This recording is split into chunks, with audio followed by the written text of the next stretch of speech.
Assalamualaikum warahmatullahi wabarakatuh. Kami dari kelompok 5 akan membuat video tentang cara mengelola uang saku dengan bijak sesuai dengan kebutuhan kehidupan sehari-hari. Oke, sebelum itu kita perkenalan nama dulu ya. Nama saya Alvaro April Putra dari kelas 9G. Nama saya Selek Purba di kelas 9G. Kenalkan nama saya Jardet Pira Haryanja. Kenalkan nama saya Tirta Arsyati Putra. Perkenalkan nama saya Omar Hadafi. Oke, cara untuk mengelola uang saku yaitu dengan cara literasi finansial. Apa sih literasi finansial itu? Literasi finansial adalah kemampuan dalam memahami dan menerapkan pengetahuan mengenai pengelolaan keuangan dalam kehidupan sehari-hari. Nah, nanti contohnya itu bakal dicontohkan oleh teman saya. Jadi di literasi finansial ini itu ada beberapa poin. Saya akan menjelaskan poin yang pertama, yaitu memahami transaksi ekonomi. Transaksi ekonomi adalah kegiatan pertukaran barang, jasa, ataupun aset finansial antara kedua pihak atau lebih berdasarkan kesepakatan. Memahami transaksi penting untuk mengelola keuangan dengan baik, mengambil keputusan bisnis yang tepat, dan menghindari kesalahan pencatatan, baik dalam skala pribadi ataupun bisnis. Saya akan memberikan beberapa contoh, yaitu transaksi tunai, pembayaran gaji, pembelian saham, dan transaksi ACH. Jadi poin yang kedua adalah earning. Earning atau pemasukan adalah jumlah uang yang diperoleh dari suatu aktivitas ekonomi, baik itu dari pekerjaan, penjualan barang, atau jasa, atau investasi. Contoh umumnya gaji, pendapatan dari bisnis, dividen, dan bunga, pendapatan dari investasi. Oke, saya akan menjelaskan poin ketiga, spending atau mengelola. Mengelola adalah tindakan mengendalikan, menyelenggarakan, dan mengurus suatu hal agar dapat berfungsi dengan baik atau mencapai tujuan tertentu. Dalam konteks keuangan, mengelola berarti bukan perencanaan, perorganisasian, dan pengawasan terhadap sumber daya finansial. Nah, terus contoh-contohnya itu contoh mengelola spending atau pengeluaran.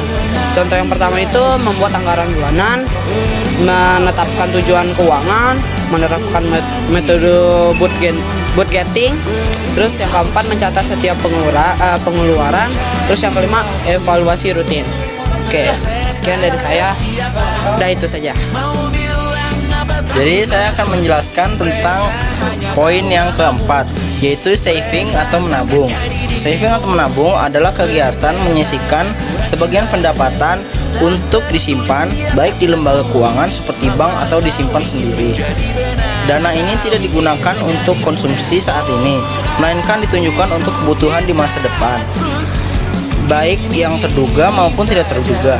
Dalam ekonomi, tabungan juga diartikan sebagai bagian dari pendapatan yang tidak dikonsumsi. Contohnya adalah seperti menyimpan uang tunai di celengan atau brankas, membuka rekening tabungan di bank, dan menyimpan uang dalam bentuk investasi beresiko rendah. Jadi poin kelima saya akan jelasin tentang sharing atau berbagi. Sharing adalah kegiatan memberikan atau menggunakan sesuatu secara bersama-sama dengan orang lain, mulai dari barang fisik, pengetahuan, hingga pengalaman dengan tujuan membantu, berkolaborasi, atau menciptakan koneksi. Nah, contoh dari berbagi ialah sharing session.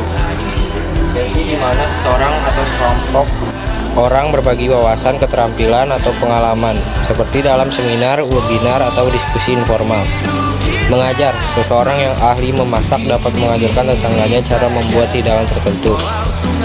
Berbagi di media sosial, membagikan informasi, berita, atau konten yang dianggap bermanfaat bagi orang lain. Berbagi secara digital, contohnya seperti file sharing, mengirim atau menyalin dokumen, gambar, atau video ke perangkat lain. Layanan berbasis sharing, menggunakan layanan seperti cloud storage atau penyimpanan awan untuk membagikan dan mengedit dokumen secara kolaboratif.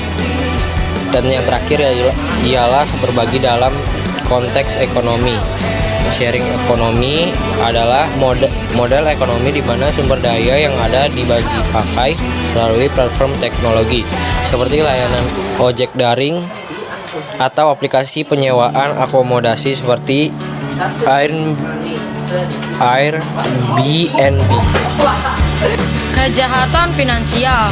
Kejahatan finansial adalah kegiatan ilegal yang melibatkan uang atau transaksi keuangan untuk mendapatkan keuntungan pribadi melalui cara-cara yang tidak jujur. Tindakan ini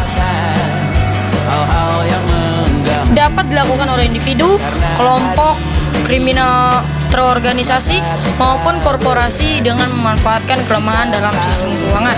Kejahatan finansial dapat mencakup berbagai aktivitas finansial, mulai dari pencurian sederhana hingga skema yang sangat kompleks. Beberapa contoh dari kejahatan finansial, yang pertama adalah penipuan investasi, penipuan akuntansi, penipuan cyber, penipuan perbankan, pencucian uang. Contohnya seperti kelompok kriminal menggunakan perusahaan fiktif untuk membeli properti dengan uang ilegal lalu menjual kembali untuk mendapatkan uang yang bersih. Pencurian identitas, tindakan mencuri informasi pribadi dan finansial orang lain untuk melakukan transaksi atau pembelian ilegal, yang seperti contoh phishing, serangan cyber untuk mencuri informasi perbankan melalui email atau pesan palsu. Penggelapan, penyalahgunaan dana oleh seseorang yang dipercayakan untuk mengelola keuangan orang lain atau organisasi. Penyuapan dan korupsi, secara ilegal menawarkan atau memberikan sesuatu yang berharga seperti uang kepada penjabat atau individu tertentu untuk memengaruhi keputusan atau tindakan dari mereka. Contohnya seperti menawarkan suap kepada pejabat pemerintah agar memenangkan tender proyek tertentu. Saja video dari kelompok kami. Mohon maaf jika ada salah kata atau kesalahan lainnya. Wassalamualaikum warahmatullahi wabarakatuh.